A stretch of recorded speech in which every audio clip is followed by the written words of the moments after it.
نومورکي اتلان.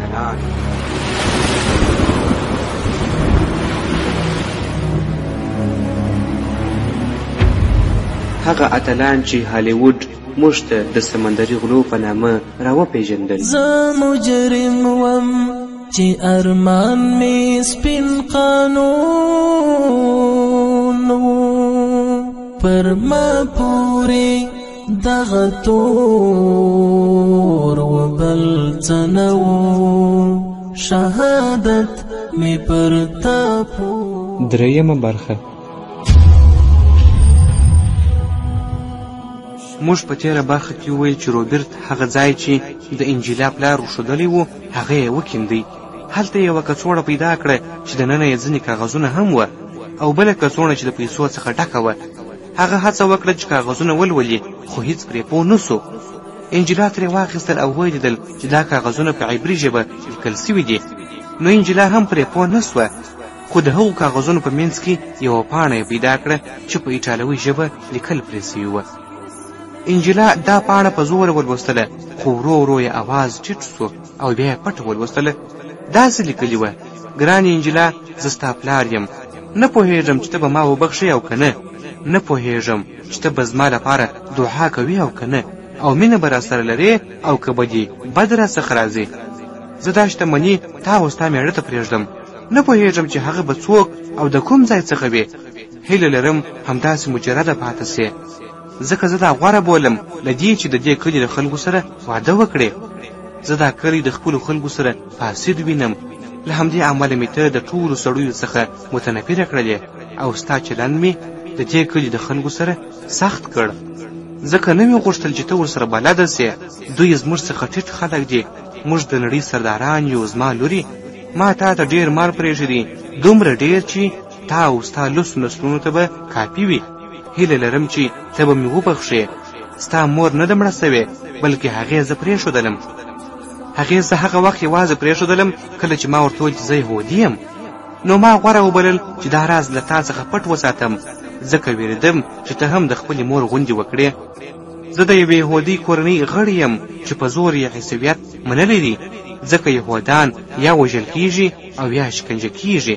نو ما هم پرېکړه وکړه چې ظاهرا عیسوی اوسم او باطنا یهودي پاته سم. کله چې ستا مور وترشېده نو ما ته یې ګواښ وکړ چې که پیسې ور نه کړم نو راز به مې افشا کړي. هغې له ما څخه د پیسو غوښتنه وکړه او غوښتل یې چې ولاړه سي. هغې یو داسې ځوان پېژندلی و چې تر دې څو کاله کوچنی و، نو له هغه سره وتښتېدله. خو ته ګرانې لورې، مور دې ما ته وړاندیز وکړ، ویې ویل زه به خپله لور در پرېږدم، په بدل کې یې لږ پیسې راکړه. په رښتیا هغې له ما هغه قدر پیسې وغوښتې چې زه یې په تمه نه وم. ما ګمان کاوه چې د خپلې لور لپاره به ډېره زیاته شتمني وغواړي، خو هغې ډېر لږ څه وغوښتل. ګرانې، ستا د سر یو وریښته هم ماته تر ټولې نړۍ ارزښت لري. ته زما په زړه کې ډېره ګرانه یې، تر هغه زیاته چې ته یې تصور کوې. ته زما خوږه یې. زه تل خدای ته دعا کوم چې تا ته یو نیک خاوند درکړي، یا دا چې ته همداسې مجرده پاته سې. زه پوهېږم ته د نورو نجونو غوندې نه یې، ځکه تا ته واده د هغوی غوندې دومره مهم نه ښکاري. زما لورې، ته مه ګڼه چې زه غواړم ستا د مور انځور تا ته بدرنګ کړم. حقیقت تر دې هم ستر دی. ما خو له تا ته ټوله رښتیا نه دي ویلې. ستا مور ته پرېښودلې، حال دا چې ته لا یوه کلنه هم نه وې. ستا مور زه نه خوښولم، خو هغه خیانت کوونکې نه وه. کله چې ته وزېږېدې زه په تا ډېر خوشحاله سوم او په زړه کې مې دا پرېکړه وکړه چې هغې ته خپل رښتونی هویت وښیم. خو له هغه راهیسې چې ما خپل راز ورته څرګند کړ، د هغې چلند له ما سره بدل سو. ما وپېژندله چې هغې له یوه ایټالوي ځوان سره اړیکې جوړې کړې دي. هغه ځوان تر هغې 5 کاله کوچنی و او له هغه سره خیانت کاوه. کله چې ما ورسره خبره وکړه هغې راته وویل ته څه نسې کولی، مه هېروه چې ستا د ژوند کلي زما په لاس کې ده. او پیل یې وکړ چې له ما څخه سودا وکړې، خو زه تا وګټلم. ګرانې، زه غواړم ته د یوې شهزادګۍ په شان ژوند وکړې، ځکه ما درته دومره مال پرېښودی چې ته به ټول عمر هوسا اوسې. ستا پلار ولیم. روبرت د انجیلا تر څنګ ولاړ و او کوچنی زوی چې پر هغه هم د ولیم نوم ایښی و په غېږ کې نیولی و. هغه نه پوهېدی چې په پاڼو کې څه لیکلي، خو لیدل یې چې انجیلا د لوستلو پر مهال سخته ژاړي. کله چې هغې لوستل پای ته ورسول، روبرت د هغې څخه پاڼه واخیسته او ویې لوستل. نو پوه سو چې د هغې د ژړا سبب څه دی. بیا انجلا خپل غېږ ته راکش کړه او ورته وویل: مه خفه کېږه، زه فکر کوم ستا پلار په هره کلمه کې حق درلودی. هیله لرم چې ته به پر هغه سخت قضاوت ونه کړې چې خپل دین یې درڅخه پټ کړی و. انجلا چوپه ناسته وه او د روبرت خبرې یې اورېدلې لکه چې په فکرونو کې ډوبه وي. روبرت بیا ورته ویل: ستا پلار ستا سره ډېره زیاته مینه لري انجلا، باور وکړه. زه فکر نه کوم چې هغه دې ستا سره په کوم شي کې ناسم چلند کړی وي. انجلا د سترګو څخه اوښکې پاکې کړې او د کوچني ماشوم په شان یې ژړله. پر مځکه ناسته وه او خپلې پښې یې غېږ ته نیولې وې. بیا یې له اوږدې چوپتیا وروسته وویل: زه هم خپل پلار ډېر خوښوم. دا خو هغه کس دی چې زه یې په خپله غېږه کې لویه کړی یم. که د یوې ښځې رول یوازې دا وي چې حامله سي او ماشوم وزېږوي، نو دا هغې ته حق نه ورکوي چې زما مور وبلل سي. زما پلار دی او زما مور هم. زه تا سره ډېره مینه لرم پلاره. بیا راپاڅېده. روبرت یې وکتل، لاس یې د هغه پر مخ کښېښودی او ورته یې وویل: او له تا سره هم مینه لرم روبرته، ځکه ته هغه څوک یې چې زما پلار خوښ کړی و. روبرت ورته وویل: او زه هم له تا سره مینه لرم. بیا یې وویل: راځه، زه فکر کوم کوچنی ولیم وږی دی او پلار یې هم وږی دی. ماشوم ژړا پیل کړه. انجلا ورته وویل: ته خو ځان ته خواړه برابرولی سې، خو زه نسم کولی چې تا یوازې پرېږدم. نو خپل زوی ته یې شیدې ورکړلې او بیا پخلنځي ته ولاړه چې خپل خاوند ته ډوډۍ تیاره کړي. څو ورځې وروسته فرانسوی سړی روبرت ته د هغه د زوی د زوکړې مبارکۍ ورکولو لپاره راغی او غوښتل یې چې د دوی ترمنځ اړیکه بېرته د پخوا په شان سي. خو روبرت ورته وویل: زه لا هم په خپل وړاندیز ټینګ یم. یو انتخاب وکړه، یا خو به وړۍ د نوي قیمت پر اساس اخلې، یا به شریک اوسو او ګټه به یو له بل سره ویشو. تاجر په غوسه سره پاڅېدی او ویې ویل: باور وکړه، زه به ډېر پښیمانه کړم او نه به پرېږدم چې بل کوم تاجر له تا څخه مال واخلي. روبرت د ځان سره هوډ وکړ چې نوې د تولید تګلاره پیل کړي. نو یې انجلا راوغوښتله او هغه ته یې خپله تګلاره بیان کړله. ویې ویل: موږ به اوس پراخ تولید ته مخه کړو، داسې چې زیات عاید راکړي. زه به په دې پلان کې خپله ټوله شتمني واچوم. انجلا ورته ویل: دا تګلاره څنګه ده؟ روبرت ویل: هغه تجار چې موږ ورسره کار کوو موږ لوټوي، موږ ورته مال تقریبا په تاوان پلورو. ځینې داسې دي چې له موږ څخه یوه ټوټه په 2 سکې اخلي، خو بیا یې په 10 سکو پلوري. موږ یوازې 1 سکه ګټه کوو، خو هغوی یې په 8 سکې باندې پلوري. انجلا ورته ویل: نو ته څه اراده لرې؟ روبرت ورته ویل: زه د هغوی په څېر طمع نه کوم، زه په لږو باندې هم خوشحاله یم. زه به 3 د تولید کرښې جوړې کړم. لومړۍ کرښه دا به یو غوره کرښه وي، هلته به ډېر زیات د کیفیت خیال ساتو او د یوې ټوټې قیمت به د اوسنۍ قیمت څخه 2 چنده وي. دویمه کرښه دا به منځنی کیفیت لري او قیمت به یې 3 سکې وي. دریمه کرښه دا به د اوسنۍ کیفیت په شان وي او قیمت به هماغه اوسنۍ پاتې سي. انجلا ډېره خوشحاله وه د روبرت د وړاندیز څخه او ویې ویل: دا ډېره ښه مفکوره ده، زه پرې پوره موافقه لرم. راځه سمدستي یې پیل کړو. واقعا روبرت د تولید کرښې پراخ کړې. هغه ډېر لوړ کیفیت لرونکي وړۍ جوړې کړلې، همداراز منځني کیفیت لرونکي او پخوانۍ کرښه هم پر خپل حال پرېښودله. خو هر څه تل زموږ د هیلو سره سم نه وي، ځکه روبرت داسې څوک پیدا نه کړ چې مال ترې رانیسي. تولیدات یې جمع سول تر دې چې تولید یې ودرېدی او پوروړي پرې ډېر سوه، ځکه چې هغه ډېر پشم رانیولې وه. حتی هغه ټوټه چې پخوا به یې په پخواني قیمت پلورله، اوس هغه هم هېڅوک نه رانیسي. روبرت ډېر غمجن سو، یوازې کښېنستی او د خپلې تېروتنې په اړه یې سوچ کاوه. هغه نجونې چې ورسره کار یې کاوه بېکاره ناستې وې، حتی په منځ کې ګډوډي او ټوکې هم پیل سوې. څو ورځې دا حالت روان و تر هغه چې د میاشتنۍ تنخوا وخت راغی. خو روبرت سره پیسې نه وې. څو مزدورانو کار پرېښودی، ځینو پشمونه له ځان سره یوړل چې وروسته یې وپلوري. پورونه نور هم زیات سوه. روبرت د تاجرانو ترمنځ ګرځېدی، خو هیڅ چا یې جنس ته نه کتله. یو ورځ تر بندر پورې ورغی تر څو د بهرنیو تاجرانو سره معامله وکړي، خو هلته هم هیڅوک نه و چې تسکین ورکړي. مایوسي تر دې حده ورسېده چې روبرت خپله ناکامي ښکاره اعلان کړه. د شپې مهال کور ته راغی.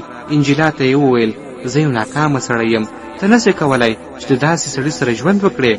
انجلا ورته ویل ته څنګه داسې خبرې کوې؟ دا د دنیا پای نه دی، ته هیڅ تقصیر نه لرې، هر څه دې وکړل، خو دا نصیب و او ازموینه ده چې الله در باندې راوستل. د پیسو فکر مه کوه ځکه پیسې خو ډېرې دي. روبرټ ورته ویل زه ستا د پیسو سره کار نه لرم، زه ستا پوروړی یم، ځکه ستا او ستا د پلار پروژه مې تباه کړه. خپلې ټولې پیسې مې د لاسه ورکړې، هغه چې دلته مې ګټلې وې او هغه هم چې د مخکې مې درلودې، خو دا مهمه نه ده. مهمه دا ده چې ستاسو پروژه مې د خپل حماقت له امله برباده کړله. پورونه مې دومره زیات سوي چې ژر به بندي سم. زه نه غواړم ته له یو داسې سړي سره ووسې چې راتلونکی نه لري. انجیلا د هغه په خبرو غوسه سوه او ویل بس کړه، دا بې معنا خبرې دي، که نه وهم دي. بیا ولاړه او د خپلو زیرمو څخه یې د پیسو کڅوړه راوړه. د روبرټ مخې ته یې وغورځول او ویل پورونه دې پرې ادا کړه، څه چې دې زړه وي هغه وکړه، خو بیا داسې خبرې مه کوه. روبرټ ورته ویل ګرانې زه نسم کولی. انجیلا ورته ویل که دې ونه کړل زه به دې له کوره ولاړه سم، خپل زوی به هم له ځانه سره بوزم او بیا به مې هېڅکله ونه وینې. روبرټ ورته ویل زه دا پیسې ستا څخه د پور په توګه اخلم. انجیلا غوسه سوه ویل ته لیونی یې؟ روبرټ ورته ویل که نه وي نو هېڅ یې نه اخلم. انجیلا ورته ویل سمه ده، زه یې د پور په توګه منم. روبرټ پیسې وشمېرلې، هغه دومره وې چې ټول پورونه پرې خلاص سي. پورونه یې خلاص کړه، بېرته فابریکې ته ولاړی او یوازې ناست و او غمجن و. فکرونه یې کوله چې کوم ځای کې خطا سو او ولې یې پلان ناکامه سو. هغه دې پایلې ته ورسېدی چې د تجارانو د نه پېرېدلو لامل د تولیداتو اختلاف نه و، ځکه هغه پخوانی تولیدي کرښه یې هم هماغسې پاته وه، بلکې ځکه چې هغه فرانسوي تاجر نورو تاجرانو ته ویلي وه چې د روبرټ سره معامله نه کوي، تر څو هغه خپل نظر بدل کړي او بېرته ورته تسلیم سي. نو روبرټ سر اسمان ته پورته کړ او ویل ای زما خدایه. روبرټ خپله فابریکه وتړله او په بیړه له هغه ځایه ووتی، پر آس سپور سو او خپل کور ته روان سو. کله چې کور ته ورسېدی نو په لوړ غږ یې وویل انجیلا چیرې یې؟ کله چې د خوب خونې ته ننوتی ویل یې ده چې انجیلا خپل زوی ته شیدې ورکوي او هغې د ګوتې په وسیله ورته اشاره وکړه چې چوپ سه تر څو ماشوم ویښ نه سي. کله چې ماشوم ویده سو هغه یې په بستر باندې کښېښودی، خپل خاوند ته راغله ویل څه خبره ده؟ روبرټ ورته ویل زه پوه سوم چې ولې تجاران زموږ څخه مال نه رانیسي. انجیلا ورته ویل څه وجه ده؟ هغه وویل دا د هغه لعین فرانسوي سوداګر کار دی، هغه ټولو ته ویلي چې زما سره معامله مه کوئ. انجیلا وویل نو اوس به څه کوو؟ هغه ورته ویل نه پوهېږم، خو داسې ښکاري چې ټولې لارې بندې سوي دي، فکر به وکړم. روبرټ 2 ساعته چوپ ناست و او فکر یې کاوه. کله چې یې وکتل انجیلا ویده سوې وه، ده هم هڅه وکړه چې ویده سي، خو ونه سوه. کله چې سهار سو روبرټ یې یوه ښه حل لاره پیدا کړې وه، خو ویره یې درلودله چې مېرمن به یې مخالفت وکړي. صبر یې وکړ تر څو انجیلا راویښه سي. کله چې انجیلا راویښه سوه نو ویل چې روبرټ تر هغې مخکې راویښ سوی و چې دا یې د عادته خلاف کار و. ویې پوښتل ته راویښ یې؟ هغه وویل هو، زه بیخي نه یم ویده سوی، ما د خپل کار لپاره یوه ښه حل لاره پیدا کړله. هغې وویل څه حل؟ روبرټ وویل زه به خپله محصولات بازار ته یوسم او هلته به یې وپلورم، ټوله ګټه به خپله واخلم. انجیلا ورته په حیرانتیا وکتله، ویل ته خو ټوکې کوې؟ روبرټ ورته ویل نه زه جدي یم، ته پوهېږې چې زما د سمندر تجربه ډېره ده، تر دې تجارت ښه پرې پوهېږم، کولی سم دواړه سره یو ځای په مخ یوسم. انجیلا ورته ویل خو ته بې له بیړۍ څه کولی سې؟ هغه وویل دا خو هغه ټکی دی چې زه اوس پرې بند یم، بیړۍ ته اړتیا ده خو پیسې نه لرم. مېرمن یې ورته ویل د پیسو په اړه اندېښنه مه کوه، پیسې سته. خو روبرټ ورته ویل نه، دا به ډېر لوی پور وي، زه هڅه کوم د نورو پور واخلمه. انجیلا ورته ویل نه، که دې حتما پور اخیستی زما څخه یې واخله. روبرټ ورته ویل دا به زما حیثیت درته کم کړي. هغې په غوسه ورته ویل د دې خبرو لاس واخله، دا هسې چورتونه دي. روبرټ د سمندر پر لور ووتی، زړه د خوښۍ څخه ډک و، ځکه بیرته خپل لومړي محبوب یعنې سمندر ته روان و. پر هغه به بیرته تسلط پیدا کړي، بیړۍ به اخلي او خپله به یې چلوي. خو که څه هم روبرټ سمندر ښه پېژندی، دا تجربه یې د سمندري غلو په توګه درلودله. اوس خو یو تاجر و او ویره یې درلودله چې هسې نه په خپله د غلو ښکار سي. نو له همدې امله یې د بیړۍ لپاره یو ماهر عامله وټاکل، یعنې داسې کسان چې هم جګړه کولی سي او هم سمندري مهارت ولري. بیا یې یوه بیړۍ انتخاب کړه او د خپلې فابریکې ټول تولیدات یې پرې بار کړله. د ترکیې پر لور یې د سفر هوډ وکړ. بیا خپلې مېرمنې ته راغی، پر تندي یې ښکل کړه او زوی یې هم ښکل کړ او مخه یې وکړه. کله چې بیړۍ د سمندر څپو ته ننوتله، روبرت داسې خوښ و لکه له بنده چې خلاصوی وي. هغه ته معلومه وه چې غله کوم ځایونه کې اوسېږي، نو ډېر محتاط و. همداراز غوښتل یې خپل محبوب سمندر بیا تسخیر کړي. هغه به له بیړۍ څخه د اوبو پر لور کتله، داسې لکه ده چې هیڅکله سمندر نه وي لیدلی. د ده عمله ډېره غوره وه، ځکه دا یې په ډېر دقت او احتیاط سره غوره کړې وه. دا ځکه چې د هرو شلو سوداګریزو بیړیو څخه یوه خامخا د غلو لاس ته ورځي. غله یا د بیړۍ سامانونه اخلي یا پیسې او بیا ورباندې تاواني مالیه لګوي. خو که بیړۍ د مسلمانانو وي نو هغوی ټول څه اخلي، ان تر دې چې کله ناکله خپله بیړۍ هم غصبوي. روبرت چې د ترکیې د انازول سویلي سواحلو ته نږدې سو، خپله بیړۍ هلته ودرول او د خپلو کسانو سره ساحل ته کښته کېدی تر څو خپله سودا د محلي تجارانو سره وپلوري. خو قسمت ورسره یاري ونه کړه، یوه ټوټه یې هم خرڅه نه سوه. داسې ښکارېده چې فرانسوي تاجر حتی دلته هم د ده پر ضد څه ویلي وي. همدا خبره روبرت هغه وخت درک کړه کله چې یو ترک تاجر چې بالاپوش یې اغوستی و او اوږده لنګوټه یې پر سر وه راغی او د ده د سامانونو لیدنه یې وکړه. هغه تاجر ورته وویل، رښتیا دا ده چې ستا وړۍ د غوره کیفیت لرونکي دي، هیڅ عیب پکښې نسته، برعکس د هغه اوازو چې دلته خپره سوي دي چې وایي وړۍ دي خرابې دي. روبرت مخ ورته راواړوه او ویې ویل، دا خبرې چا خپرې کړې دي؟ هغه تاجر ځواب ورکړ، یو ایټالوی سړی چې الیکس نومیږي. نو روبرت ورته ویل، اوس پوه سوم چې ولې تجاران زما څخه مخ اړوي. دا سړی یعنې الیکس زما څخه ډېره کرکه لري، ځکه زه تر هغه ښه یم او دی دلته او هلته زما تعقیب کوي. تاجر ورته ویل، واوره زویه، زه تا یو ښه ځوان وینم او خیر پکښې وینم، نو زه درته یو وړاندیز لرم. روبرت ورته ویل، د څه شي ښاغلیه؟ هغه وویل، زه به له تا دا وړۍ واخلم، خو داسې چې ما ته نه یې لیدلی او نه دې پېژنم، ځکه زه د تجارانو سره لانجه نه غواړم. موږ له هغه ایټالوي تاجر سره تړون کړی دی چې له تا سره معامله نه کوو، او که زه دا سرغړونه وکړم نو دا به زما د تړون خلاف وي. روبرت ورته ویل، زه منم، ځکه زما روزي د خدای لخوا ده، نه د انسان لخوا. نو سړي ورته وکتل او ویې ویل، آیا ته باوري یې چې ته ایټالوی یې؟ روبرت وخندل او ویې ویل، هو باوري یم. نو ترک ورته ویل، اوس نو راځه چې معامله وکړو. روبرت ورته ویل، ته به د هرې ټوټې قیمت څومره ورکوې؟ ترک سړي ورته ویل، پر ما مه غوسه کېږه او مه وایه چې زه څنګه در څخه استفاده کوم، خو زه به در سره یو خدمت هم وکړم. روبرت ورته ویل، داسې مه وایه، دا خو یوه عادي معامله ده، عرض او تقاضا ده. بیا یې وویل، صبر وکړه، ځکه ټولې وړۍ یو کیفیت نه لري. سړي یعنې ترکي تاجر روبرت وویل، یعنې ته وایه چې ځینې ټوټې ښه دي او ځینې کم کیفیته دي؟ روبرت وویل، هغه ټوټه چې تا ولیدله ته به پرې څومره پیسې ورکړې؟ هغه وویل، زه به پرې 15 واحده پیسې ورکړم. روبرت حیران سو، ځکه ګمان یې کاوه چې دغه سړی به ډېر کم قیمت ووایي، او په همدغه وخت کې پوه سو چې فرانسوي تاجر درواغ ویلي وه. لږ شېبه چوپ و، بیا یې خپل یوه سړي ته چې ولادیمیر نومېدی غږ وکړ او ویې ویل، هغه کڅوړه راوړه. ولادیمیر کڅوړه راوړه او د هغې څخه یې یوه بله ټوټه وړۍ یا ورېښمین راوویستله چې په ډېر ښه او ښکلي ډول سره جوړ سوي وه. روبرت سړي ته وویل، دې ته به څومره قیمت ورکړې؟ هغه سړی حیران سو، ځکه ټوټه ډېره ښکلې وه. ویل، ښاغلیې، ته له کومې نړۍ څخه راغلی یې؟ زه به پرې 25 واحده ورکړم. روبرت یو ځل بیا حیران سو، خو خوشحاله هم سو او ویې ویل، که ته دا وګورې نو څه به ووایې؟ بیا یې ولادیمیر ته غږ وکړ چې کڅوړه راوړي چې پکښې د اولې درجې ټوټې وې. ترک سړي ورته ویل، بس بس ای سړیه، زه د ښکلو ټوټو پر وړاندې ضعیف یم. روبرت ورته بله ټوټه راویستله. هغه سړی یې حیران کړ او ویې ویل، زه باور نسم کولی چې دا په لاس جوړ سوي دي، ته ټوکې کوې؟ زه باور نه لرم چې څوک دې دومره مهارت ولري. بیا یې وویل، زه به دې ته 40 واحده ورکړم. روبرت باور نسو کولی چې دا قیمتونه اوري. ترک وویل، له دې وروسته ته زما سړی یې، تباهي دې وي پر هغو تجارانو. زه به د دې مال سره بازار ونیسم او انشاءالله دا به یو بختور فروش وي. د تا سره څو ټوټې دي؟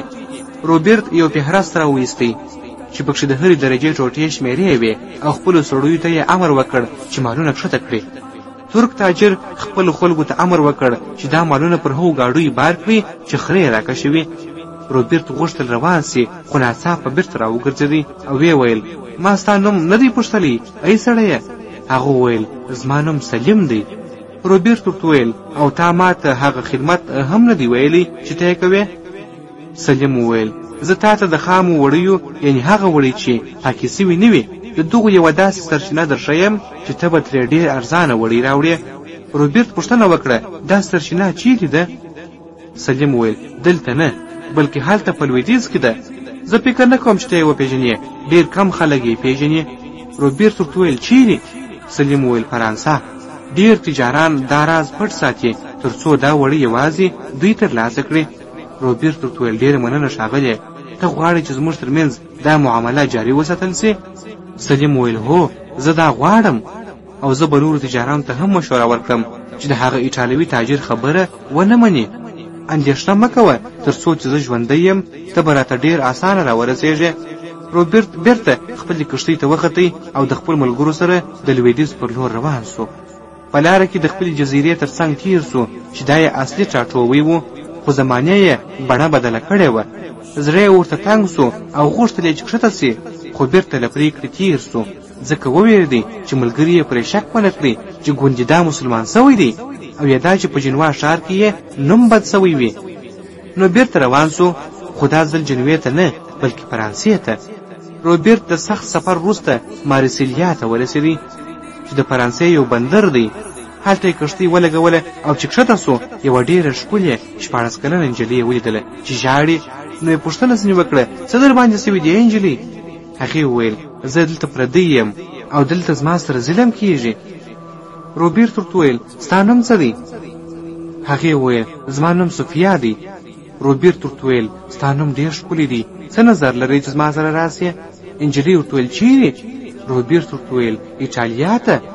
نجلۍ وویل: نه، زه ایټالویان نه خوښوم، دوی زما کورنۍ وژلې ده. روبرټ ورته وویل: مه ویرېږه، زه به ستا او ستا د کورنۍ ساتنه وکړم. او هغې ته یې یو څو ټوټې خوږې ورکړلې. نجلۍ وویل: سمه ده، زه راضي یم. نو روبرټ خپلو کسانو ته امر وکړ چې دا نجلۍ د کښتۍ طرف ته یوسي. یو تن هغه پورته کړه. په همدغه وخت کې بل کس چې د روبرټ له ملګرو څخه و ولاړ و او روبرټ ته یې کتله. هغه ولیدل چې بل کس دا نجلۍ پورته کوي، نو په سپکه مسکا یې وخندل او بل کس هم ورته په تمسخر باندې وخندله. روبرټ ته د وړۍ لټون ډېر سخت نه و، ځکه چې هغه یې پرته له پوښتنې پیدا کړې. وړۍ خو هسې هم هر ځای خرڅېدلې، خو دا وړۍ په حقیقت کې فرانسوۍ نه وې، بلکې دا د هغه ختیځ والا وړۍ وې چې د بندقیې تجار به له ختیځ څخه راوړلې، بیا به فرانسوي تجار له هغوی څخه اخیستلې او خپلو شاوخوا خلکو ته به یې په لوړه بیه پلورلې. دا هغه حقیقت و چې روبرټ تر اوسه نه و پوه سوی. اوس ورته څرګنده سوه چې د وړۍ بیه په جنوا کې د مارسیلیا په پرتله ارزانه ده. نو دا معنا و چې هغه ترکي تاجر غوښتل روبرټ دوکه کړي او غوښتل یې چې دی د سمندري غلو په لاس ورکړي. خو روبرټ نه غوښتل چې تش لاس ولاړ سي، نو یې د مارسیلیا مشهور صابون ډېر رانیوی، څو یې د جنوا په بازار کې وپلوري. د هوډ وکړ چې لومړی بندقیې ته ولاړ سي، خو دا به ډېر وخت ونیسي، ځکه باید د ایټالوي ټاپو وزمې چار چاپېره وګرځي. سربیره پر دې له ډېر وخت راهیسې په سفر کې و، د جنوبي انازول څخه تر شماله خپل ټاټوبي جزیرې ته، چې دا ټولو ډېر وخت نیولی و، او اوس یې زړه خپلې مېرمنې او زوی ته ډېر تنګ سوی و. په لاره کې کله چې د مارسیلیا څخه روان و، نو په خپلو کسانو کې یې ولیدل چې یو کس د کوچنۍ نجلۍ یعنې صوفیا سره بد چلند کوي. دا سړی مارکو نومېدی، هماغه څوک چې کله روبرټ د صوفیا سره خبرې کولې، نو د لرې څخه خندلې وه. روبرټ سخت په قهر سو. مارکو یې راوغوښتی، صوفیا یې د ځان تر څنګ ودروله. دا نجلۍ د مارکو له کړنې څخه په ژړا وه، وېرېدلې ولاړه وه. روبرټ د هغې لاس ونیوی، په خپل چپ زنګون یې کښېنوله او پر تندي یې ښکل کړه. ویې ویل: وېرېږه مه زما کوچنۍ، ما خو در سره وعده کړې وه چې ساتنه به دې کوم، سمه ده؟ نجلۍ سر وښوروه، ویل: هو. بیا یې مارکو ته وویل: ولې دې دا کار وکړ؟ خو مارکو له خوله نه وه خلاصه کړې چې روبرټ کوچنی تبر راواخیستی او مارکو یې پر تندي وواهه. سر یې 2 ټوټې سو وینه یې داسې بهېده لکه د اور غورځونکي غره لمبه. سوفیا وویرېدله، مخ یې د روبرټ پر سینه کښېښودی. روبرټ ولادیمیر ته اشاره وکړه چې دی یې تر ټولو نږدې کس و. ویل انجلۍ دننه یوسئ. وروسته روبرټ ټولو ته وویل دا د خیانتکار او دروغجن سزا ده. که څوک له ما سره خیانت وکړي یا پر ما درواغ ووایي نو زه به هغه د فکر کولو څخه مخکې ووژنم. څوک چې غواړي له ما سره پاته سي نو پاته دې سي، او څوک چې نه غواړي نو له همدا اوس څخه دې ځان وباسي. که وروسته ودرېږي او بیا وتښتېږي زه به یې تعقیب کړم. ان که تر مځکې هم لاندې ولاړ سي ګمان مه کوئ چې زه د سمندر ناپېژندلی یم. دا سمندر ما له ماشومتوبه پېژني او لږ کسان دي چې په دې پوهېږي چې ولې مې دا کار وکړ.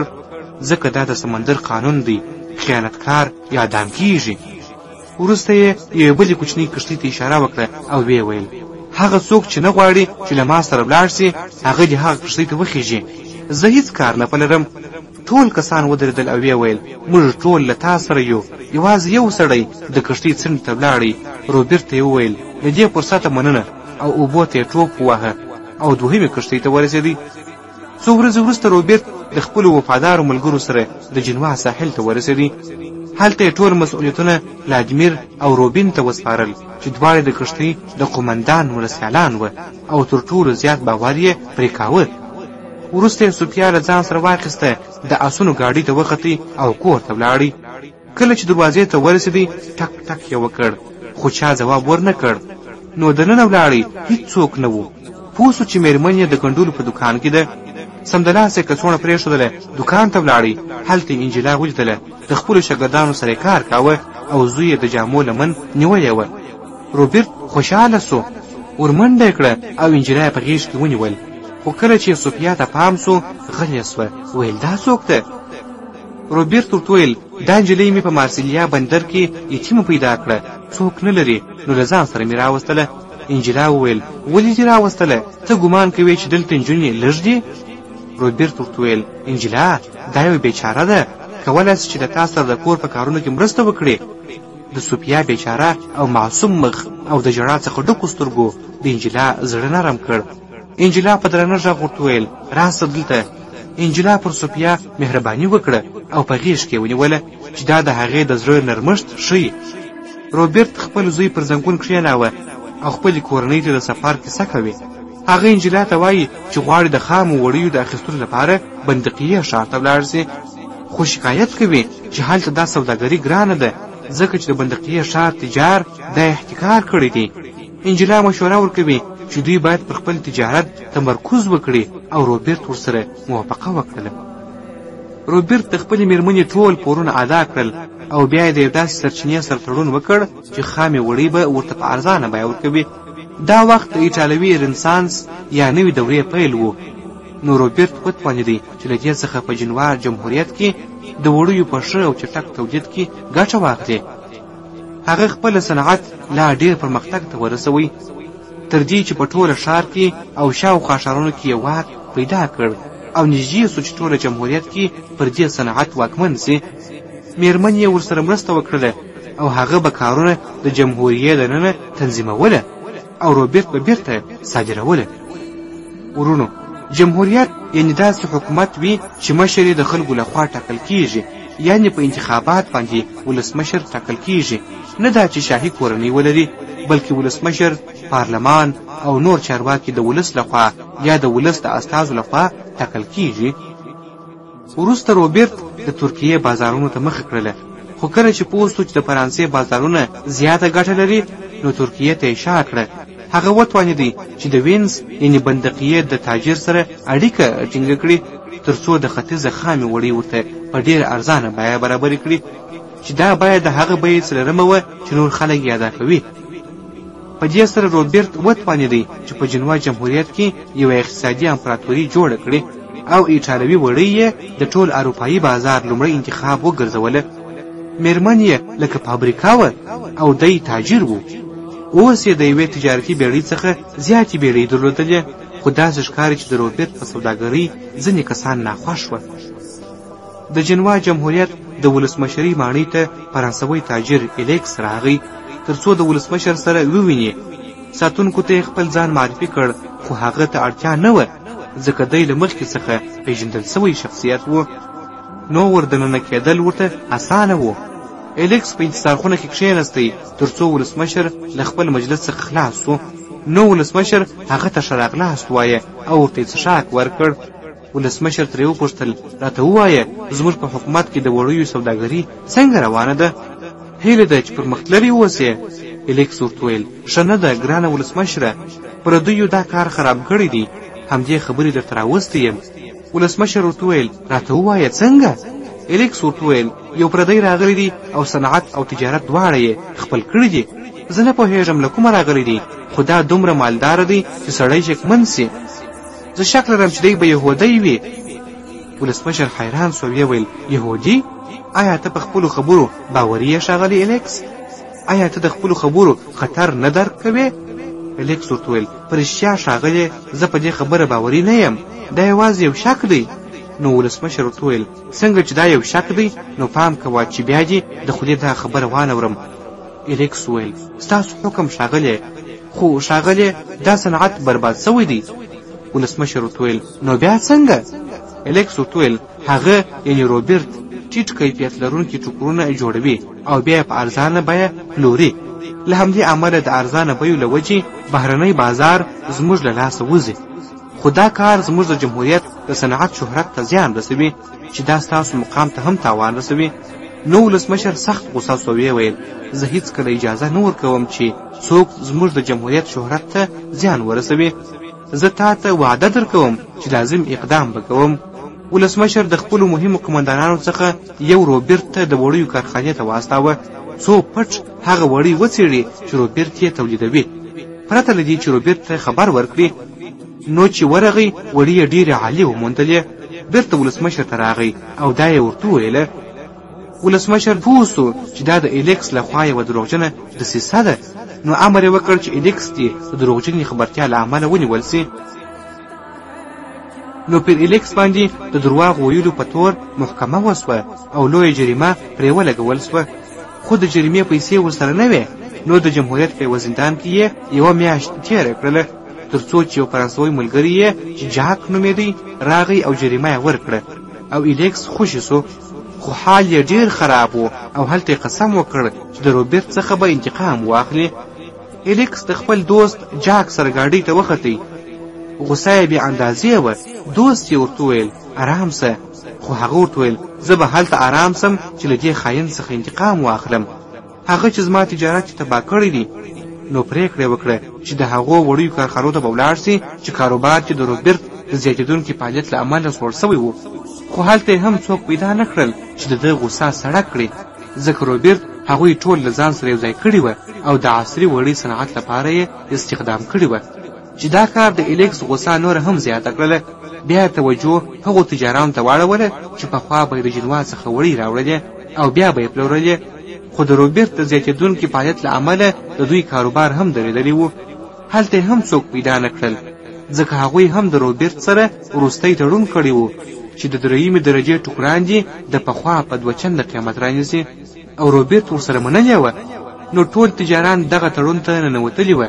یوازې یو تاجر پاته و چې د الیکس خبره یې منله، سره له دې چې روبرټ سره یې تړون کړی و، خو دا اراده یې کړې وه چې خیانت به کوي. دا هماغه تاجر و چې پخوا د روبرټ سره شخړه کړې وه. دښتې په لټه کې دی د عمر مختار، بحر مو غواړي هم بربرو ساسالار، په لرو بر یې رپول غواړي ظلمو، سپینه جنډه مو خپرول غواړي ظلمو، دا اسلامي برم ساتل غواړي ظلمو، تیر عظمت بیا احیا کول غواړي ظلمو، د قربانۍ او د ایثار په جذبه بیا پس پین سپېڅلي مسیر تلل غواړي ظلمو.